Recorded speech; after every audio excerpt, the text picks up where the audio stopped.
Bismillahirrahmanirrahim. Assalamualaikum warahmatullahi wabarakatuh.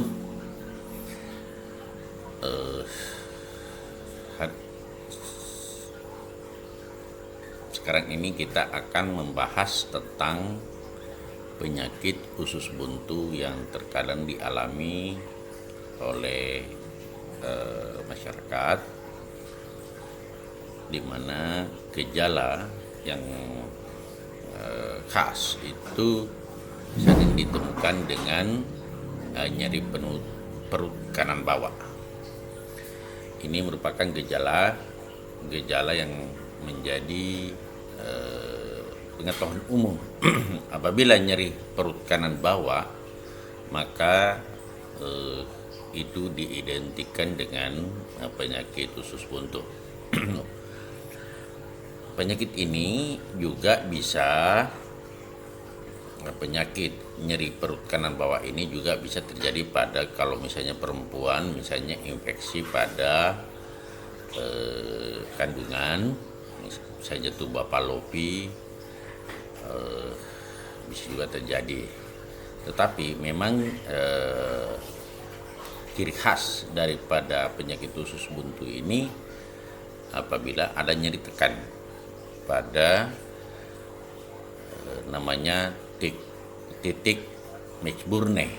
Jadi kalau diukur antara pusat dengan tulang yang menonjol pada pangkal paha atas itu, sepertiga di luar itu apabila ditindih maka akan terasa nyeri.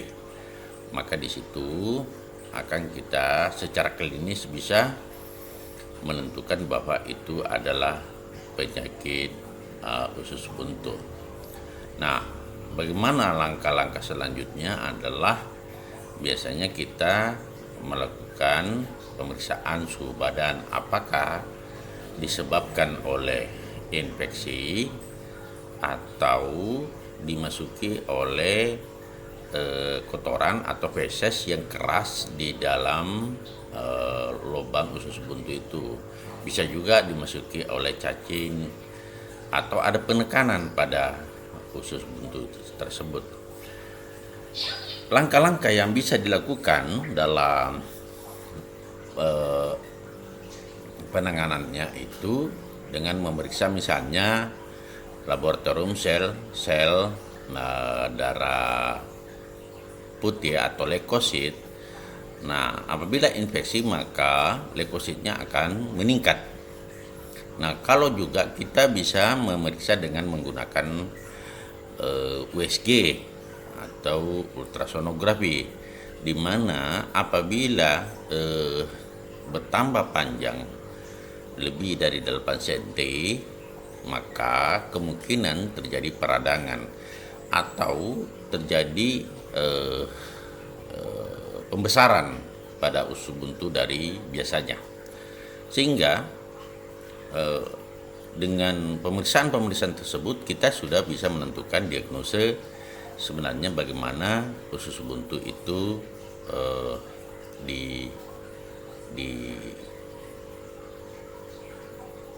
didapatkan atau bisa ditetapkan diagnosanya bahwa ini adalah usus buntu. Yang pertama mungkin dari nyeri tekan, kemudian sel-sel leukositnya meningkat, dan pemeriksaan USG didapatkan adanya pembesaran dan memanjang.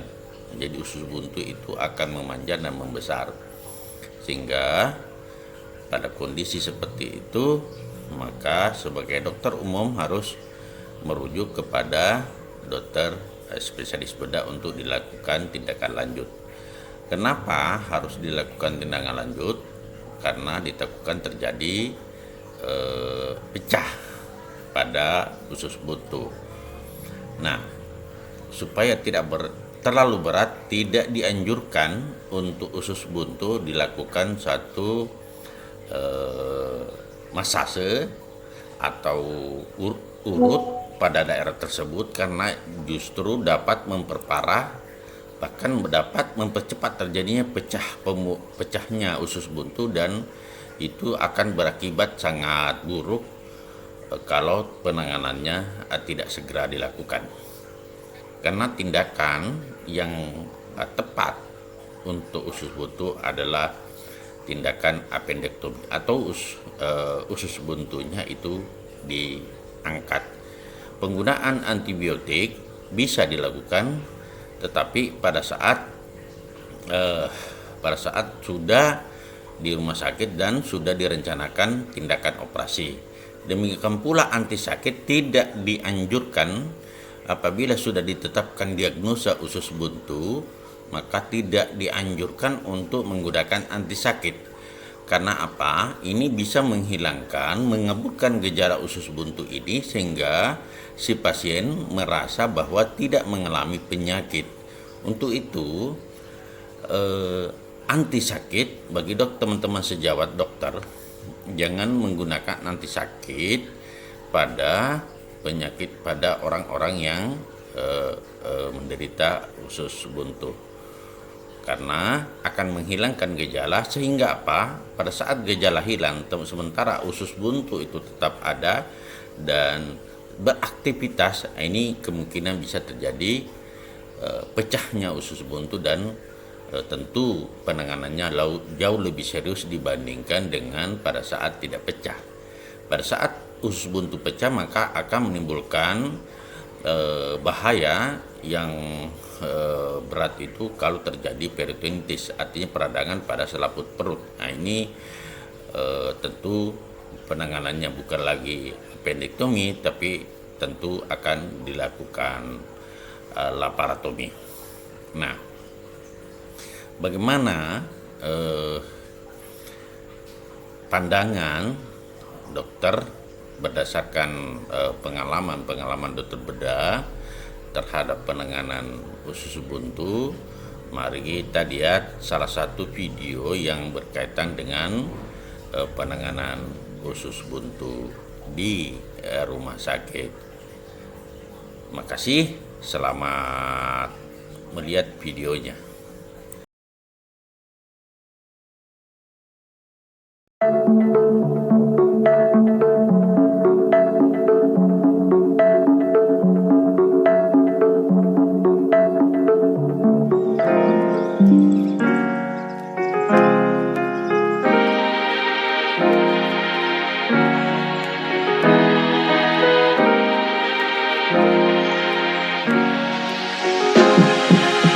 Halo, saya Dr. Sony Wijaya.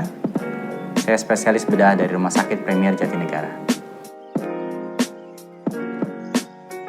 Usus buntu merupakan struktur tabung kecil di bagian pangkal dari usus besar dengan mayoritas berada di sebelah kanan dari perut kita. Fungsi dari usus buntu sampai saat ini belum diketahui dengan pasti. Namun, sebagian penelitian mengatakan bahwa usus buntu ini merupakan bagian dari sistem imunitas dari usus dalam menghadapi infeksi. Namun, ketidakadaan usus buntu tidak menimbulkan gangguan dari fungsi imunitas tersebut. Usus buntu dapat mengalami peradangan bila terjadi sumbatan aliran dalam usus buntu. Sumbatan bisa disebabkan oleh feses yang mengeras atau penekanan dari luar usus buntu. Gangguan aliran tersebut dapat membuat usus buntu semakin meradang dan tegang. Bila dibiarkan, usus buntu tersebut dapat pecah sehingga cairan dari isi usus buntu yang terinfeksi dapat menyebar ke dalam rongga perut dan menyebabkan infeksi dari seluruh perut.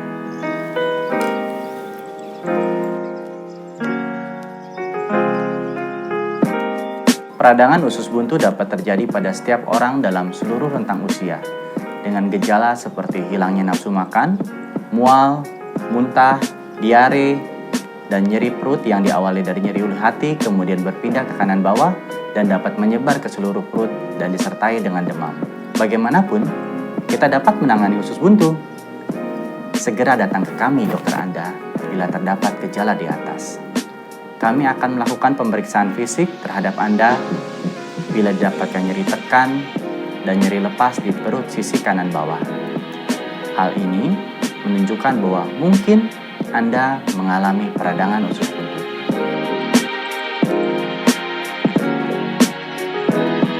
Kami akan melakukan pemeriksaan laboratorium darah dan ultrasonografi ataupun CT scan. Bila dari pemeriksaan tersebut didapatkan peningkatan sel darah putih dan gambaran pembesaran usus buntu, Hal ini memungkinkan terjadinya peradangan usus buntu menjadi lebih besar.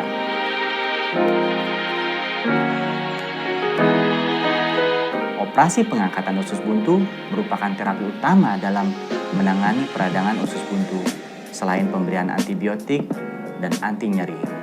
Operasi pengangkatan usus buntu atau yang disebut appendektomi dapat dilakukan melalui dua cara, yaitu cara terbuka melalui sayatan di perut sisi kanan bawah bila belum terjadi infeksi rongga perut, ataupun melalui sayatan besar di tengah perut bila terjadi kebocoran usus buntu yang menyebabkan infeksi dari rongga perut. Cara lainnya adalah dengan menggunakan laparoskopi, yaitu teknik operasi minimal invasif menggunakan 3 buah sayatan kecil, lalu kamera dimasukkan ke dalam perut dan kemudian kita akan tampak rongga perut tersebut. Saat ini, teknik laparoskopi lebih disukai karena lebih tidak nyeri, secara estetik lebih baik, dan dapat memvisualisasi rongga perut dengan kamera. Kami di Rumah Sakit Premier Jatinegara dapat melakukan tindakan tersebut. Peradangan usus buntu, kenali gejalanya, segera datang ke kami dokter Anda sebelum terjadi komplikasi lebih jauh. Maka peradangan tersebut dapat tertangani lebih baik. Terima kasih, salam sehat selalu dari kami.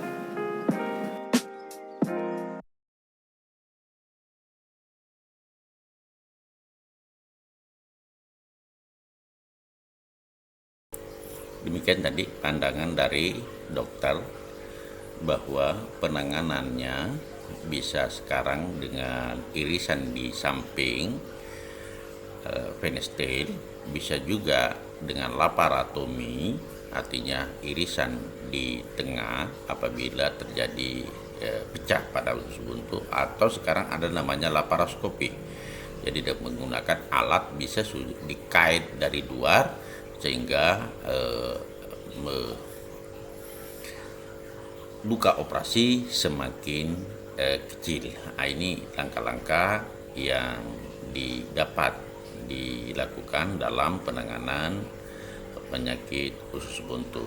Intinya adalah apabila ada gejala-gejala, segera memeriksakan diri kepada dokter terdekat, dan jangan lupa jangan lakukan masase, jangan lakukan pengurutan pada daerah tersebut, karena itu bisa mempermudah terjadinya pecah pada usus buntu yang pada gilirannya akan memperberat penyakit usus buntu yang diderita.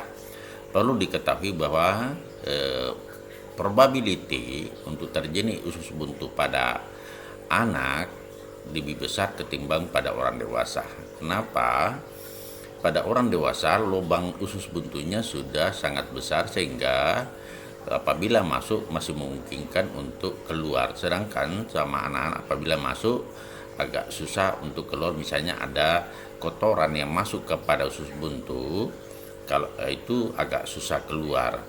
Bahkan ditemukan pernah ada cacing masuk pada usus buntu sehingga terjadi kebuntuan pada usus buntu sehingga terjadi peradangan yang penekanan akan menimbulkan terjadinya peradangan. Demikian pula infeksi itu juga bisa menyebabkan usus buntu.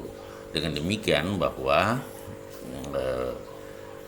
saudara-saudaraku sekalian, jangan salah dalam mengambil tindakan, terutama penyakit-penyakit usus buntu ini mungkin pada awalnya hanya sifatnya ringan, tetapi pada saat salah kita mengambil tindakan bisa berakibat fatal.